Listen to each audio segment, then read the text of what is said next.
Ya. Bismillahirrahmanirrahim. Assalamualaikum warahmatullahi wabarakatuh. Waalaikumsalam warahmatullahi wabarakatuh.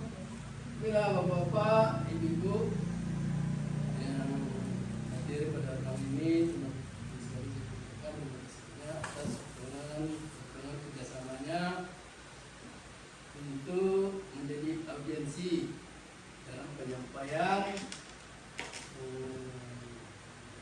observasi kelas sekolah. Dalam hal ini saya mengambil RHK, yaitu tentang visi dan misi.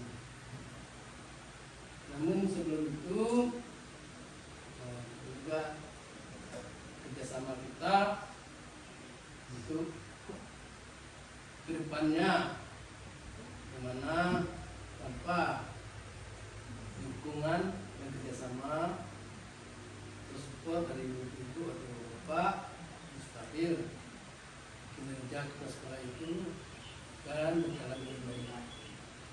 Keberhasilan suatu sekolah itu bukan terletak di tangan sekolah, namun terletak pada dua unsur,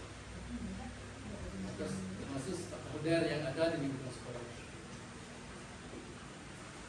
Baiklah bapak-bapak, ibu-ibu, dalam hal ini penyampaian observasi ini terlepas dari titik tolaknya dari lapor pendidikan.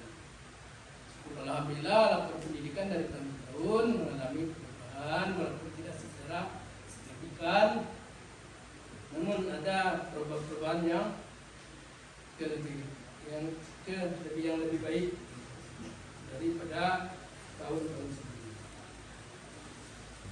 Bila ibu, ini adalah suatu potret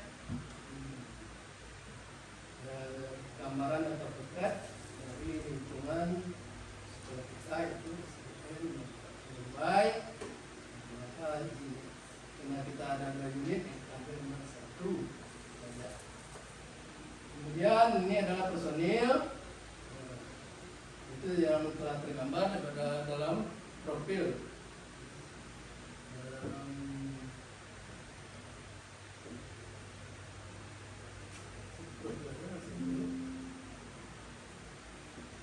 Profil, di mana profil sekolah kita itu menggambarkan keseluruhan, mulai dari nama sekolah, NISN, NSS atau NPSN, status, jumlah murid, termasuk alamat, termasuk mencakup dari Jorong, Nagari, kecamatan, kabupaten sampai provinsi, kemudian pos, kemudian status kepemilikan tanah, kemudian ruang belajar, rombel,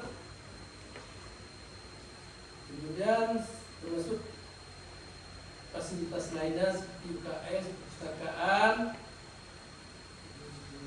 dengan musola dan lain-lain sebagainya. Kalau kita masuk aja kepada pengertian misi. Yang dimaksud dengan misi itu adalah langkah atau tindakan atau strategis, atau keinginan boleh juga, atau cita-cita boleh juga, ya, yang hendak dicapai oleh satu lembaga atau instansi atau organisasi dalam jangka panjang atau dalam jangka kurun waktu tertentu. Maksudnya dalam jangka panjang ini bukan maksudnya secara permanen, enggak. Boleh saja berganti kepemimpinan, visi misi itu boleh berganti.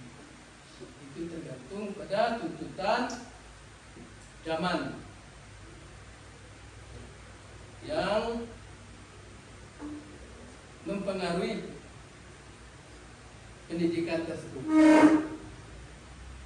Namun dalam pembentukan misi ini, visi dan misi ini, itu harus melibatkan warga sekolah, guru, komite, perwakilan diri, orang tua murid, murid untuk mendapatkan strategi yang korek,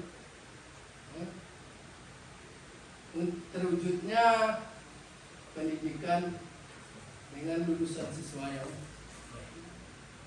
Itu misi. Jadi di sini disebutkan misi adalah rangka tindakan konkret yang dilakukan saat ini untuk mencapai tujuan jangka panjang atau mewujudkan visi. Kemudian untuk tercapainya visi tersebut kita ada misi. Misi ini adalah usaha atau cara atau strategi yang kita lakukan untuk mencapai visi tersebut. Ya. Kalau di sini visi kita tadi terwujudnya siswa berprestasi, agamis, berbudaya, sehat jasmani dan rohani, berwawasan lingkungan. Itulah visi. Jadi misi untuk mencapai visi tersebut ada 5 poin tuntutan, yaitu menciptakan pembelajaran yang efektif, misi apa yang kita lakukan, dengan optimalkan waktu pembelajaran PBM. Itu mulai jam masuk kita 7.15 dan pulang jam 13.45. Yang dimaksudkan pembelajaran belum optimalkan PBM. Itu memoptimalkan PBM itu dengan memanfaatkan waktu yang ada selama proses belajar. Kemudian menanamkan keyakinan anak melalui pembelajaran agama. Dalam hal ini sudah kita lakukan pertama kebiasaan sholat berjamaah setiap hari setelah masuknya jam sholat waktu sholat zuhur terhadap siswa walaupun sifatnya bergiliran mengingat dan situasi atau tempat kapasitas musola kita tidak memadai dengan jumlah yang banyak. Maka selama ini kita memberi jadwal bergantian terhadap siswa dalam melaksanakan sholat. Itu salah satu menanamkan keyakinan anak melalui pembelajaran. Kemudian mengembangkan pengetahuan di bidang intak, iman dan takwa dan ilmu pengetahuan dan teknologi. Dalam hal ini kita telah memanfaatkan bantuan pemerintah yang berupa Chromebook terhadap siswa-siswa kita. Bahkan pada ulang-ulang harian tertentu kita sudah memanfaatkan teknologi tersebut. Kemudian menjalin kerjasama dengan semua pihak yang peduli dengan pendidikan atau stakeholder. Maksudnya sini walaupun masyarakat tersebut anaknya tidak ada di sekolah kita atau tidak tercatat dalam siswa kita, namun beliau peduli dengan pendidikan yang dilakukan dengan stakeholder.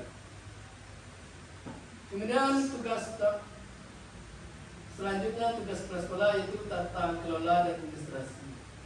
Tata kelola administrasi di sekolah ini didasarkan mencakup pengelolaan sistematis kurikulum, kesiswaan, keuangan dan sarana prasarana. Dalam hal ini kurikulum kita memakai kurikulum Merdeka seperti yang diberlakukan sampai saat ini. Ya, yang mana kurikulum Merdeka tersebut memberi kemerdekaan kepada kita yang seluas-luasnya. Yang sebelumnya kita dalam hal pembuatan soal untuk melaksanakan ujian bersama, itu dalam kita membuat soal bersama kalau kurikulum sebelumnya. Namun pada kurikulum mereka ini itu tidak lagi digunakan. So, kita memberikan apa yang telah sampaikan kepada anak, itulah yang akan kita berikan. Dengan kesiswaan, kita tetap menerima siswa baru setiap tahun ajaran. Keuangan, kita tetap menerima dari tahun ke tahun, jangan lupa dari Bapak dan Bos pusat atau dana bos pendidikan yang disebut dengan bos bank. Dan sarana prasarana serta prasarana ini kita akan tetap memperhatikan bangunan fasilitas yang memungkinkan itu kebutuhan kita seperti pendidikan. Kemudian humas ini adalah termasuk hubungan kita dengan masyarakat. Selama ini kita alhamdulillah dengan hubungan masyarakat kita berjalan dengan baik. Kemudian komponen utama dalam tata kelola administrasi itu administrasi kurikulum pengajaran, yang mana di sini ya sebagai salah satu sekolah itu sebagai motivator di sini untuk menyusun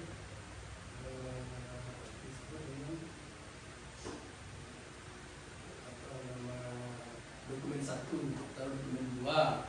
Dalam dokumen 1 tersebut kita rancang atau kita susun, di mana di sana ada mencakup kebutuhan sekolah semuanya atau arah kebijakan kemana sekolah kita ini yang akan dibawa untuk ke depannya, itu menuju kualitas pendidikan yang lebih baik. Dan kemudian dokumen 2 itu mencakup itu PPP, modul ajar, kalender pendidikan dan program pendidikan. Itu seharusnya kita yang merancang. Kalau dulu sebelum apa kita tuh dituntut mengadakan lokakarya. Ini pada semester 2 biasanya itu bulan Februari Maret itu seluruh guru itu sudah mengadakan lokakarya untuk merancang kurikulum pendidikan. Jadi antara kita SD kita dengan SD kita keseluruhan yang satu itu nggak harus sama, karena kebutuhan dan keadaan sekolah kita berbeda. Kemudian administrasi dan kesiswaan itu mengelola data siswa, buku induk, absensi, dan data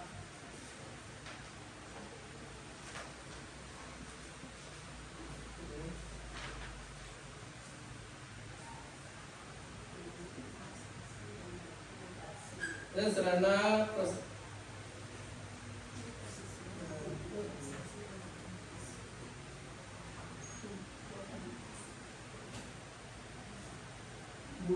data siswa, buku induk, absensi, dan data mutasi. Sebenarnya kalau mengenai administrasi ini, ya, itu sudah ada pada seluruh data yang berupa daftar kelas.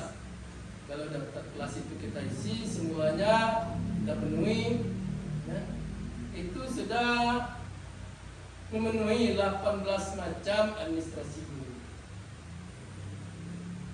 Sudah ada data siswa. Buku induk kita punya. Nah, buku induk itu di dalam buku induk itu data administrasi anak ada salah satu keluar dan masuk tercatat dalam buku induk. Dan absen kita punya. Kemudian administrasi kepegawaian mengelola data guru, serta buku induk, pegawai, file kepegawaian dan pembagian tugas. Ini biasanya pada awal semester sudah kita lakukan seperti pembagian tugas.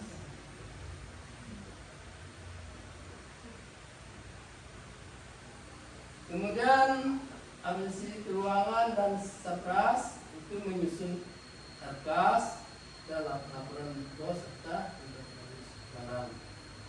Dalam hal ini juga kita sudah melaksanakannya. Kalau tidak punya atkas kita mungkin kita tidak bisa untuk memenuhi kebutuhan sekolah ini. So, dalam atkas tersebutlah tertuang seluruh kebutuhan baik mulai dari murid, guru, dan kebutuhan lainnya. Sebab tanpa ada atkas, berarti kita tidak bisa mengelola keuangan. Dalam atkas tersebut sudah ada jenis tertentu yang bisa dibelanjakan uang tersebut. Kemudian laporan, alhamdulillah kita mendapat laporan dari manajer bos kabupaten kemarin melalui grup WA bahwa laporan bos kita alhamdulillah tidak ada masalah. Dalam hal ini saya minta terima kasih banyak juga sama Pak Ed, Bu Rima yang begitu teliti dan sabar dalam mengelola keuangan. Begitu juga dengan inventaris barang. Pikir ini sama juga beratnya dengan keuangan bos keuangan masalah inventaris barang. Bak, semua barang yang kita beli melalui dana bos harus tercatat, harus terinventaris. Sebab ini adalah menjadi aset, bukan aset sekolah, aset kabupaten. Makanya pada ini sebenarnya kerja Bu Era itu lebih kurang bersama beratnya dengan kerja Rima. Kalau Rima berkatakan hampir tiap hari merealisasikan keuangan. Harus penuh dengan pertanggungjawaban. Kemudian masalah administrasi umum kita pun sudah menjalankannya seperti surat menyurat dan laporan berkala. Kalau dulu namanya laporan triwulan, kalau sekarang tidak ada lagi, itu laporan triwulan. Kita sudah semuanya mencakup melalui Dapodik. Ya, jadi semuanya sudah tergambar, sudah tertera di Dapodik. Cuma surat menyurat perlu penertibannya, surat masuk, surat keluar, kemudian memberi nomor surat. Sudah kita lakukan ikut dengan administrasi umum. Yang maksud dengan administrasi umumnya adalah keseluruhan proses kerjasama antara dua orang atau lebih untuk mencapai tujuan yang ditetapkan, sehingga bisa disimpulkan bahwa administrasi adalah seluruh aktivitas menjadi tugas kepala sekolah yang diawali dengan aktivitas pengendalian, pengurusan dan pengaturan melibatkan bersama dua pihak. Kalau di sini memang semuanya merupakan tugas kepala sekolah. Namun seorang kepala sekolah itu tidak mungkin dia mengerjakan keseluruhannya. Itu dia menunjuk guru atau tenaga administrasi untuk penertiban administrasi surat menyurat tersebut. Yang selanjutnya, tujuan pembuatan administrasi sekolah agar dapat digunakan sebagai pedoman kebijakan itu. Pemerataan kemudian penggunaan hari lewat partisipasi orang tua terhadap sekolah, fleksibel, pengelolaan sekolah dan kelas serta peningkatan profesionalisme tenaga pendidikan. Ini tujuannya untuk meningkatkan profesionalisme tenaga pendidikan. Tenaga pendidikan ini itu tenaga operator atau tenaga guru, itu tenaga pendidikan. Kalau guru itu tenaga pendidik. Ini berbeda tenaga pendidik dengan tenaga pendidikan. Kemudian fungsi administrasi kepala sekolah itu sebagai planning, mengelompokkan atau organisasi, staf, motivasi, untuk sebagai kontrol, konten, kemudian memudahkan dalam pengajaran serta kesiswaan. Jadi itulah fungsi dari administrasi itu. Nah, inilah profil sekolah kita tadi sebagai gambaran dari keseluruhan sekolah kita, mulai dari nama sekolah sampai dengan komite. Cuma dalam hal ini beberapa tahun terakhir kita belum bisa memaksimalkan atau memperdayakan komite kita dengan maksimal, karena kita menyangkut dengan sumbangan-sumbangan yang berdasarkan keuangan yang berasal dari wali murid itu tidak diperbolehkan. Jadi dan ini ada di profil sekolah ada gambar bahwa pegawai di situ KPNS 6 orang, di 3K 9, di 3 perwakilan 1, operator 1 dan 13 1. Jadi totalnya kita 18. Ya.